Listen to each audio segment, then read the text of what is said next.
Hi, I'm Eric, and this is my garage.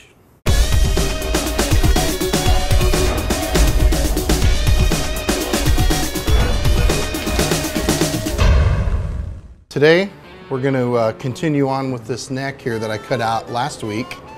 Actually, a couple weeks ago I cut it out. Just letting it settle. What I'm going to do here is basically just block sand the underside of it and just square it up and square up the back side of the headstock here. And then we're going to run it over to the spindle sander and we're going to clean up this volute real nice so it's ready for further carving down the road here. What I have done is on the top side, I've squared off the top here where the fingerboard will be glued eventually, and I squared off the top of the headstock where the quilted maple veneer will be glued eventually. So, and I also squared the heel off and thicknessed it so it's exactly the right thickness that I need for when it goes down into the neck pocket.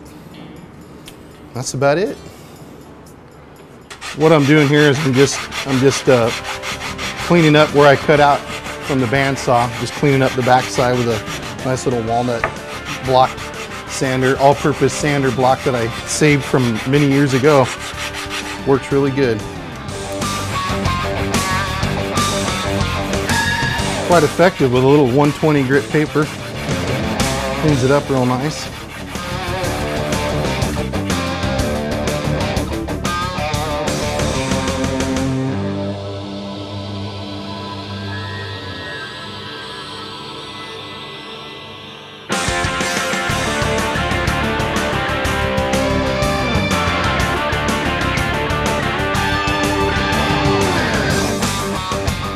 Doing the thickness, checking the thickness on this as I sand it just to make sure I'm not getting too carried away with it, you know.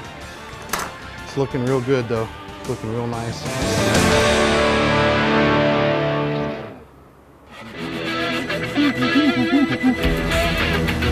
Okay, we're right at 9/16 now, which is where I just want to stop. Play it safe. And we're going to continue on. I'm going to sand the back of this and square it up, so.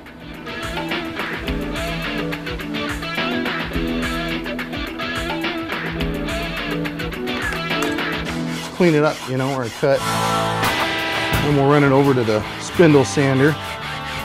Clean up our little curves, our volutes, and our heel.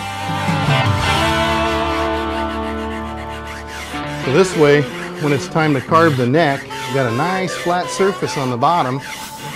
Mark our lines out, which will come later. You get all the bumps and valleys out of here from when we were cutting the neck out of the bandsaw, you know.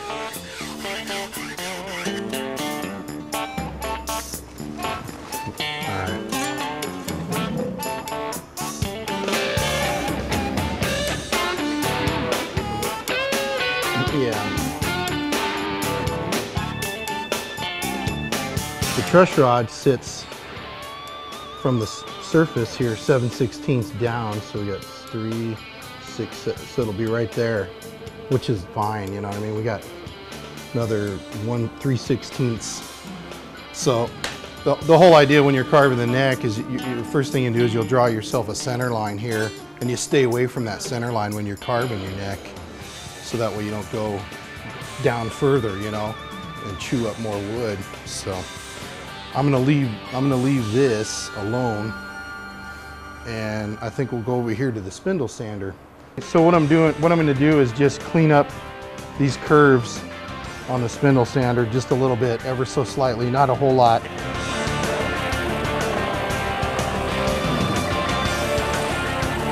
Yeah, that looks real nice, Timmy. Nice and straight. So we're done messing with the neck for now. We're sanding the back. The neck is settled now. It's been sitting for about 2 weeks, 2.5 weeks. And like I said, I block sanded it. It's very straight now. It's trued up. So it's ready for further work to it. So we'll route a truss rod access channel here. That's a 3/8 wide channel by about an inch and a quarter, inch and a half. And then I'll change bits out and I'll route a truss rod channel here. So I'm gonna mark center. I'm gonna go ahead and do this up and get center on this right now. So we'll bring it over here. that.